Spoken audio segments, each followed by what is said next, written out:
After 2 ugly weeks, it results in 1-1 for the Philadelphia Eagles. We'll get into all the negative, all the positive, coming up next. The following announcement has been paid for by The ENN Podcast. He has a good energy, you guys. Can you feel Sport. that excitement? And also, The merchandise, wearing the hats. Is what I'm seeing for real? Here live from Lincoln Financial. I can't wait till this video's over so I can say his name anymore. Music. Wow. Man, again, and I hate to do this again, but these are goofy. What the hell? What is that? Whoa! What the hell? And more. What's his next book gonna be called? I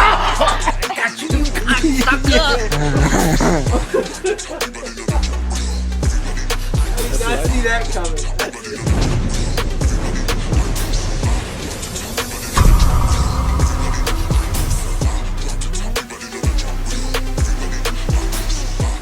Man, that music sounds even better after a W, no matter how ugly it is. Welcome back, everybody, to another episode of the ENN Podcast. I'm professional wrestler Chris Wild, live from bar 4133 once again.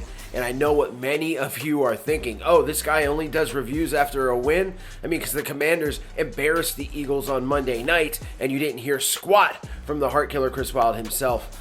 Well, I'm not one to make excuses, but there is an excuse for that, as I've been doing a lot of work in the professional wrestling business, most recently with All Elite Wrestling, and I just have not been able to get a hold of a camera and do this the right way. If you saw yesterday, I did a quick review, probably the worst live stream in the history of live streams, on my way to another event on the road after the Eagles' victory against the Indianapolis Colts. But here we are to do it the right way. We're going to talk about both games. I'm going to try not to make this video too long. With that being said, let's start with the Commander game, guys. I mean, going into that game, there was just a weird feeling in my gut. I don't know what it was. Maybe it was the Eagles playing twice in 29 days or something like that. It felt like they hadn't played in months. I mean, with the schedule being so weird after that Texans game on a Thursday night, it was just a very, very weird couple weeks for the Eagles, and they came out flat, and myself as a fan was flat. I kept thinking, well, they're going to turn it around somehow. Then the officials. And look, listen, guys, I'm not one to blame the referees. The Eagles lost that game because they just played like shit. I mean, let's just say it. They just played like shit that game. Now, the face mask that had a phantom call because it didn't get called, that caused a fumble, that stopped an Eagles maybe game-winning drive. The fumble from Quez Watkins. There was so much wrong with that game. I felt like Jalen Hurts was probably the only good player on offense that game. As if it wasn't for him, I don't know how the score would even have been close. And the defense. This defense is one of the most frustrating defense. I'll get more into that in a little bit. But letting Brian Robinson Jr., who literally was shot in the leg months ago, letting him run all over you, hide behind those offensive linemen, and the Commanders just doing the same things over and over again. Game ends with Tyler Heineke celebrating a roughing the passer call, one of the weakest things I've ever seen a quarterback do in my life. Causes the Eagles to take their first loss, and it left a bad taste in my mouth. But all was not lost as they go into the Indianapolis Colts yesterday, and I'm thinking, this is how you respond. I'm reading the tweets from all of the defensive players, from some of the offensive players. The comeback's going to be better than the setback. Wait till you see how we respond. And you want to know how this defense responded? Before we get into that, let's talk about how Howie Roseman responded. I was so excited about this news. I wanted to do a video about it alone, but let's just get into it right now. Howie Roseman, after seeing the run game get absolutely slaughtered against the Commanders, goes out and adds about 700 pounds of freakish athletes when he signs Linval Joseph, a two-time Pro Bowl player who Philadelphia Eagles fans will remember taking a touchdown from Carson Wentz into the end zone. No, Carson wasn't on his team. It was an interception the big fella had. And then Ndamukong Suh, just the name, I don't even have to say anymore. Guy's a stud, guy's a winner. Now, both these guys are older players. They just got to the team last week. But Howie saw something in that defense that wasn't working. He went ahead and he got the two big guys to take Jordan Davis's place until he gets back, which should be a couple weeks away. But the defense responds against the Colts the Colts do whatever they want that first drive. Go right down the field for the first time since Christmas. They score any points on the first drive, and that feeling came back in my stomach. Here we go. Offense can't get right. They just can't. And listen, the Indianapolis Colts have...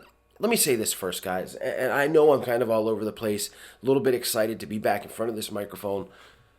The Indianapolis Colts are a team that beat the Kansas City Chiefs. So when the Kansas City Chiefs did not have their best game, the Indianapolis Colts beat them. And the Philadelphia Eagles obviously didn't have their best game yesterday, and the Eagles were able to come back with a W. But that Indianapolis Colts, the strength of that team, we all thought was going to be the offensive line and Jonathan Taylor. It's really a defense, fourth-ranked defense. They're not bums. They're not scrubs. I think they're way better than the Commanders.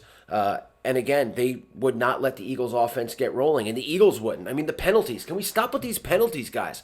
At one point, it was 2nd and 35.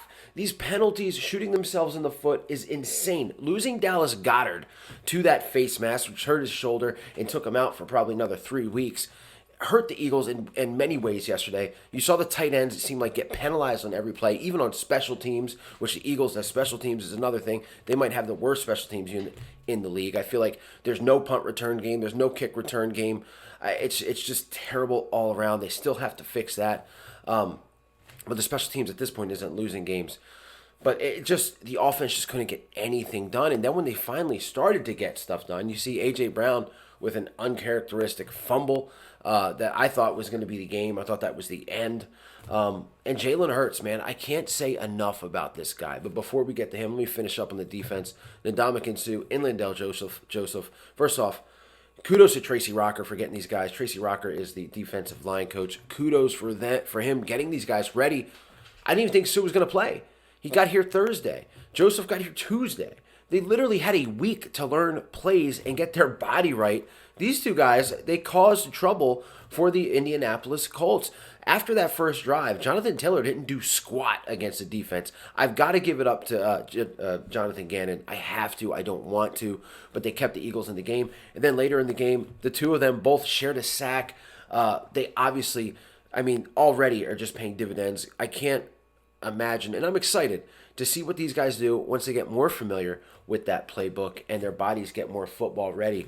I think for that playoff run, it's going to be huge. It's going to be absolutely huge. And while I'm on the defense, before I get to Jalen Hurts, this is the most frustrating defense I've ever. I hate it, guys. I question myself. I watch it. I watch them not being able to stop the run. I watch the DBs playing 80 yards away from the wide receivers. I watch defensive ends go into coverage. Why is Josh Sweat backing into coverage? I don't get it, and I hate it, and it frustrates me, and it makes me want to pick up Jonathan Gannon over my head and just toss him as far as I can. But then you look at the stats. This Eagles defense is first in takeaways, first in interceptions, second in yards allowed per game. First in plays and yards per play. On paper, this defense looks great, but when you're watching the game, it tells you something different. I just don't understand it. I don't get it, but it's mind-numbing and it's painful to watch at times. But again, when they needed to play at the end of the game, Lindell Joseph had one of the best quotes of the season too, by the way, and I'm paraphrasing because I'm probably not going to get it all right. But he said at the end of the game, they had to drop their nuts, and it came down to who wanted it more. And it's like, this is the kind of attitude you want on this team, man. And the defense did, man. Brandon Graham making up for that play from last week by sacking Matt Ryan this week. And look, they just didn't lose to this, what can I call him, like a Christmas tree ornament of a coach in Jeff Saturday. They didn't lose to him, thank God. They win 17-16. And look, you look over at the other guys in the East, the Giants lose, the Commanders beat a hapless Texans team, and the Cowboys with an impressive win against the Vikings. Thank you, Cowboys, because now it puts the Vikings another game behind us. We definitely needed that. And look, man, this is biased, obviously. The most impressive win out of all of these teams, this division, is the Philadelphia Eagles win, and here's why, and here's what I'm going to tell you.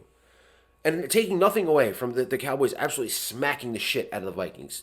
Taking nothing away from that. But for the Eagles to be on the road, you wanted them battle-tested. You wanted adversity. How are they going to respond? Is Jalen Hurts the guy? Jalen Hurts proved to be the guy.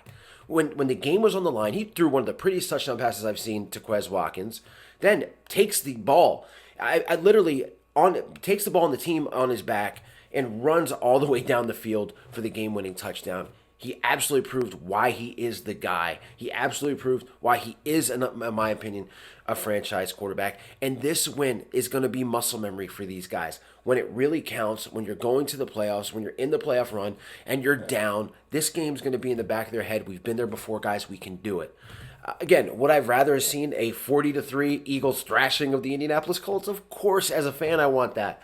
But when it comes down to it, it's these wins that make championship teams champions. It's wins like this, grinding out the win when nothing is going your way. And just Jalen Hurts, and I was talking to my dad, and I said I wasn't going to make this long, and it's already getting there. I was talking to my dad as we're watching the game, and he's like, man, he should be up and riling his team up. As you see him on the bench, and it's just same face when he's losing, when he's winning, same face. And I said, no, this is the guy. This is what you want. I remember watching Tom Brady in that Super Bowl that the Eagles lost against the Patriots.